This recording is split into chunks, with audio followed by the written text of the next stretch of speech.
number 2, Socialism in Europe and the Russian Revolution, class 9th. Your favorite SST educator Kavita Nandwani is here. Now we are start a new chapter, Socialism in Europe and the Russian Revolution, class 9th.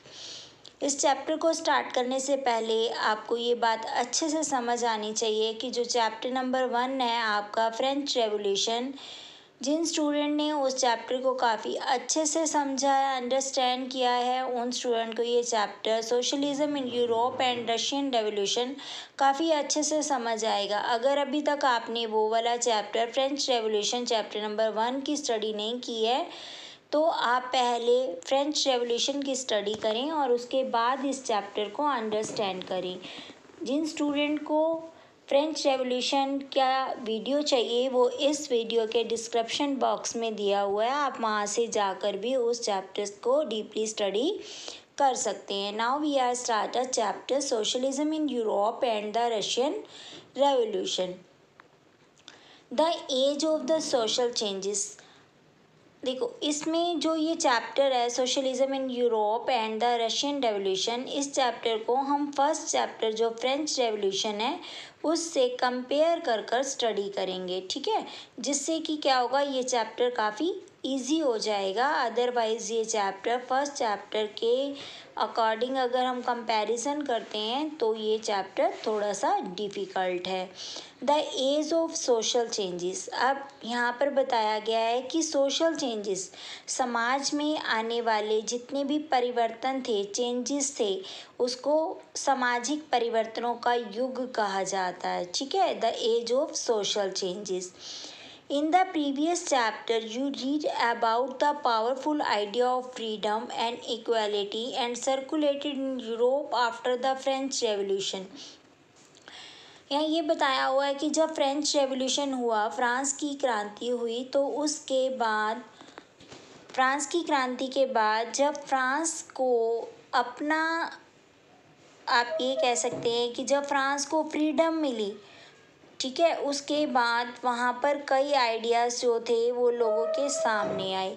वो ideas कौन कौन से थे? First idea of freedom, मतलब स्वतंत्रता का right.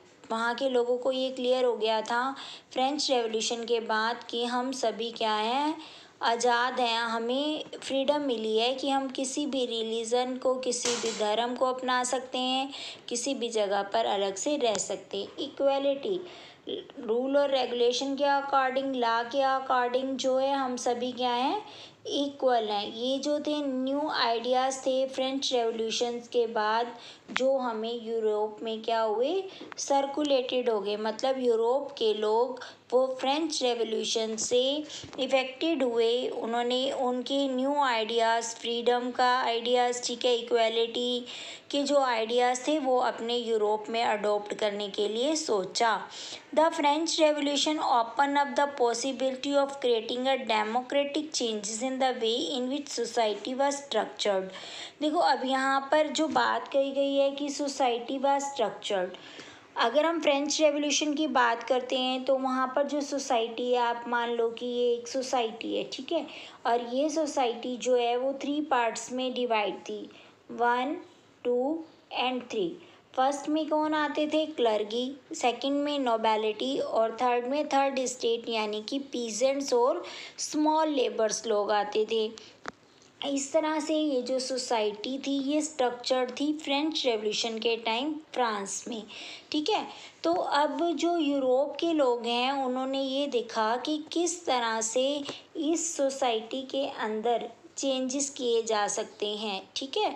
अब जैसे उन्होंने कहा कि उस समय पर ड्रामेटिक चेंजेस थे, ठीक है, in the way of which society was structured. जो सोसाइटी के स्ट्रक्चर की बात की गई है वो इस तरह से की गई है कि फ्रांस रेवोल्यूशन के टाइम पर फ्रांस में जो सोसाइटी थी वो 3 कैटेगरी में, क्लर्गी, नोबेलिटी और थर्ड स्टेट में जो था वो डिवाइड थी। As you have read before the 18th century, society was broadly divided into state and order and it was aristocracy the church which. देखो अब यहाँ पर ये चीज़ क्लियर बताई है कि जब ये सोसाइटी बनी हुई थी, ठीक है, तो जब जिस तरह से ये सोसाइटी बनी हुई थी फ्रेंच रेवोल्यूशन की, उस समय पर कुछ जो कंट्रोल पावर थी, वो जो कंट्रोल पावर थी वो कहाँ थी? चर्च के हाथों में, ठीक है।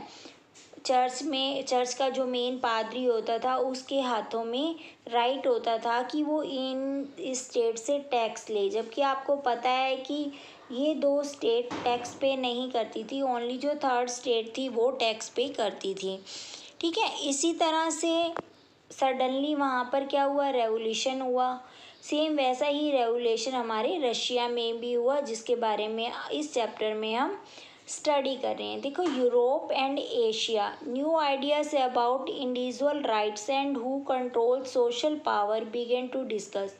अब यूरोप और एशिया की बात करते हैं, तो यूरोप और एशिया में अपने अलग अलग इंडिविजुअल राइट्स थे, जो कि क्या कर रहे थे? सोशल पावर को कंट्रोल कर रहे थे, जिसमें जो मेन नेता थे, जो पावरफुल रूलर थे उस समय पर, वो कौन कौन थे? राजा राममोहन रॉय एंड डरोजी, ठीक है। ये सिग्निफिकेंस हुए हैं। सिग्निफिकेंस क्यों रहे हैं ये फ्रांस रेवोल्यूशंस के लिए?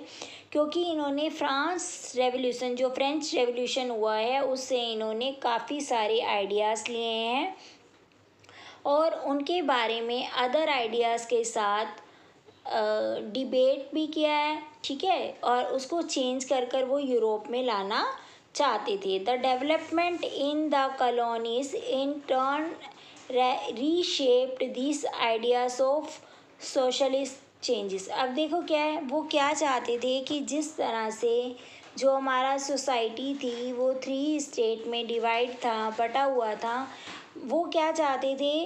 दादा भाई नौरोजी और राजा राम मोहन राय, ठीक है, ये दोनों के दोनों ये चाहते थे कि किस तरह से इस सोसाइटी को रीशेप कर दिया जाए, मतलब इसकी शेप को चेंज कर दिया जाए, किस तरह से ये जो 3 स्टेट में बटी हुई सोसाइटी है इसको इस तरह से बांट दिया जाए कि सभी को बेनिफिट हो। ये सारे चेंजेस तो जो थे वो the age of social changes के नाम से जाने जाते हैं। अब हम देखते हैं Not everyone in Europe, however, wanted to complete transformation of society। देखो, यहाँ पर क्लियर बताया है कि सिर्फ यूरोप में ही नहीं, बल्कि कम्प्लीटली पूरी की पूरी जो सोसाइटी थी वो कम्प्लीटली ट्रांसफॉर्मेशन चाहती थी, चेंजेस चाहती थी। Response varied from those who accepted that some changes were necessary but wished for a grateful shift to those who wanted to restructure society radical. Some were conservative, other were liberals or radicals। देखो, अब वो society में fully completely transformation चाहते थे, इसलिए जिस तरह से फ्रेंच रेवोल्यूशंस के टाइम सोसाइटी जो थी वो 3 पार्ट्स में, 3 स्टेट में डिवाइडेड थी, 1, 2 और 3। उसी तरह से जो रशिया के अंदर किया गया, जो पूरी सोसाइटी थी वो 3 ग्रुप्स में डिवाइड थी, ठीक है। वो क्या थी? 3 ग्रुप्स में डिवाइड थी। फर्स्ट ग्रुप उनका था लिबरल्स का, ठीक है। जो सेकंड ग्रुप था वो था रेडिकल्स का, और जो थर्ड ग्रुप था वो था कंजर्वेटिव का। इस तरह से जो रशियन थे उन्होंने अपनी पूरी सोसाइटी को इन 3 पार्ट्स में डिवाइड कर दिया।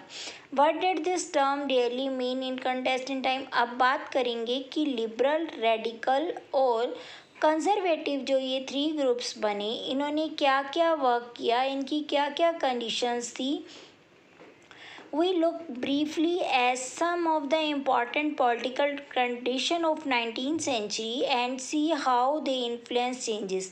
अब यहाँ पर 19th सेंचुरी की बात की गई है कि हम देखेंगे कि किस तरह से ये जो पॉलिटिकल ट्रेडिशंस हैं, ठीक है, ये जो राजनीतिक व्यवस्थाएं की जा रही हैं, इन्होंने किस तरह से चेंज किया। Then we will focus on the historical event in which there was an attempt at a radical transformation society. फिर अब उसके बाद हम इस चीज़ पे फोकस करेंगे कि किस तरह से जो रेडिकल सोसाइटी थी उसने किस तरह से सोसाइटी के अंदर ट्रांसफॉर्मेशन किया।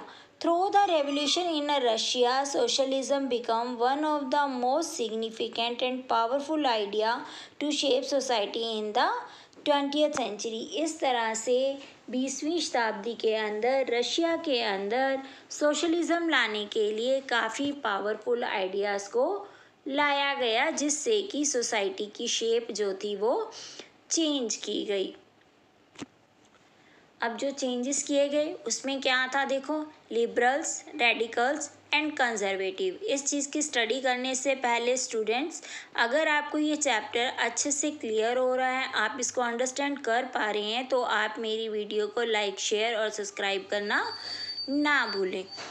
One of the group which looked to change society were the liberals. Liberals wanted a nation which tolerated all religions. देखो, अब यहाँ पर बताया गया कि जो लिबरल्स लोग थे, लिबरल्स को हम हिंदी में बोल देते हैं उदारवादी समुदाय, ठीक है। One of the group which looked to change society were the liberals. अब जो लिबरल्स थे वो चाहते थे कि सोसाइटी के अंदर चेंज आ जाए, समाज के अंदर परिवर्तन आ जाए। Liberals wanted a nation which tolerated all religions. अब जो लिबरल्स लोग थे वो ये देख रहे थे कि नेशन, राष्ट्र के अंदर जितने भी रिलीजन्स हैं, ठीक है, वो सारे टॉलरेटेड हो रहे हैं, मतलब परेशान हो रहे हैं। We should remember that at this time European state usually discriminating favour of one region or another. देखो, अब यहाँ पर ये चीज़ बताई गई है कि यूरोप में उस टाइम पर जितनी भी यूरोपियन स्टेट थी वो सारी की सारी डिस्क्रिमिनेटिंग इन फेवर थी कि वन रिलीजन को ही अपनाया जाए, ठीक है। अनदर में अगर देखा जाए तो Britain favour the Church of England, Austrian and Spain favour the Catholic church. अब यहाँ पर जो सोसाइटी का ग्रुप था वो 2 पार्ट्स में बटा हुआ था, जिसमें से सोसाइटी के 2 ग्रुप्स में से जो पहला ग्रुप था वो तो ब्रिटेन के फेवर में था कि चर्च जो है favour the Church of England, ठीक है। और जो दूसरा ग्रुप था वो Austrian and Spain favour the Catholic church. मतलब जो लिबरल लोग थे, लिबरल हमारा ग्रुप था, वो इस चीज़ से काफ़ी परेशान था, अपसेट था कि जो पूरी सोसाइटी है वो वन रिलीजन के अदर, एक तो ब्रिटेन के चर्च को जो कि इंग्लैंड में था उसको फेवर किया जा रहा था, दूसरा स्पेन फेवर कर रहा था कैथोलिक चर्च को। Liberal also opposes the uncontrolled power of density ruler. जो लिबरल्स थे वो क्या कर रहे थे, अपोज्ड कर रहे थे, मतलब अपना गुस्सा, अपना विद्रोह दिखा रहे थे कि जो ये पावर जो है डेंसी को रूल कर रही है। They wanted to safeguard the right of individual against movements. अब यहाँ पर क्या किया उन्होंने, सेफ गार्ड जो था राइट इंडिविजुअल के लिए, वो अगेंस्ट द गवर्नमेंट, मतलब गवर्नमेंट के अगेंस्ट उन्होंने अपने राइट के लिए बताया। दे argued for the representative elected parliament government subject to law interrupted by a well-trained judiciary that was independent of rulers and officials। अब यहाँ पर जो उन्होंने सेफ गार्ड राइट की बात की कि गवर्नमेंट के अगेंस्ट था ये राइट जो कि लोगों को दिया जाए, उन्होंने काफ़ी आर्ग्यूमेंट किए अपने रिप्रेजेंटेटिव से जो उस टाइम पर पार्लियामेंट के मेंबर्स थे, पार्लियामेंट के अकॉर्डिंग चुने गए रिप्रेजेंटेटिव थे, उनसे उन्होंने काफ़ी आर्ग्यू किए। और वेल ट्रेंड जो हमारी जुडिशरी थी, न्याय व्यवस्था थी, उसके लिए भी रूल्स एंड ऑफिशियल जितने भी वर्किंग थी वो सारी की सारी इंडिपेंडेंट थी, मतलब उसको स्वतंत्र रखा गया। हाउएवर मीन्स आप ये कह सकते हैं कि उस पर किसी भी तरह का कोई दबाव नहीं होता था। They did not believe in universal adult franchisee, that is the right of every citizen to vote। अब यहाँ पर जो लिबरल सोसाइटी थी वो ये तो चाहती थी कि डेमोक्रेटिक हो, बट वो जो हमारी यूनिवर्सल अडल्ट फ्रेंचाइजी है मींस कि एवरी 25, अगर हम फ्रेंच रेवोल्यूशन की बात करते हैं तो हमें पता चलता है कि एवरी 25 ईयर का पर्सन ही ओनली वोटिंग दे सकता था, वुमेन जो थे वो वोट नहीं कर सकती थी। सेम ऐसे ही यहाँ पर उसने कहा, जो हमारे लिबरल ग्रुप्स हैं उन्होंने कहा कि वो यूनिवर्सल अडल्ट फ्रेंचाइजी के राइट के लिए नॉट बिलीव दिट, वो इसमें कोई भी विश्वास नहीं रखते हैं कि ओनली 25 ईयर्स का ही पर्सन जो है, जो बाद में 18 ईयर का कर दिया गया, कि वोट दे। वो चाहते थे कि सोसाइटी में सभी क्या है, वोटिंग करें, बट वो ये भी चाहते थे कि man of property mainly should have vote, कि जिस व्यक्ति के पास प्रॉपर्टी है, जिस व्यक्ति के पास पैसा है, सिर्फ वही वोट दे। They also did not want to vote for women, वो चाहते थे कि वुमेन जो है वो वोट ना दे। In contrast, radical wanted to a nation in which government was based on the majority of a country population. Many spotted women suffragette movement. अब देखो यहाँ पर एक बात की गई है सफरगेट मूवमेंट की। तो अब ये मूवमेंट होता क्या है? ये मूवमेंट एक आंदोलन है जो कि वुमेन्स के द्वारा चलाया गया, जिसमें वुमेन्स ने ये डिमांड की कि उन्हें भी वोट देने का राइट जो है वो दिया जाए। Unlikely liberals, the opposite is prevailing to great land owner and wealthy factory owners. Unlikely क्या हुआ, जो लिबरल्स लोग थे उन्होंने अपोज किया, ग्रेट जो बड़े बड़े जमींदार लोग थे या जिनके पास फैक्ट्रियों के मालिक थे उन्हें।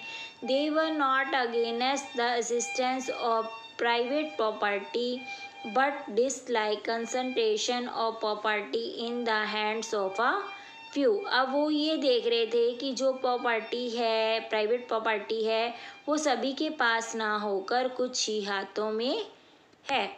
ठीक है स्टूडेंट, क्लियर हो रहा है आपको चैप्टर?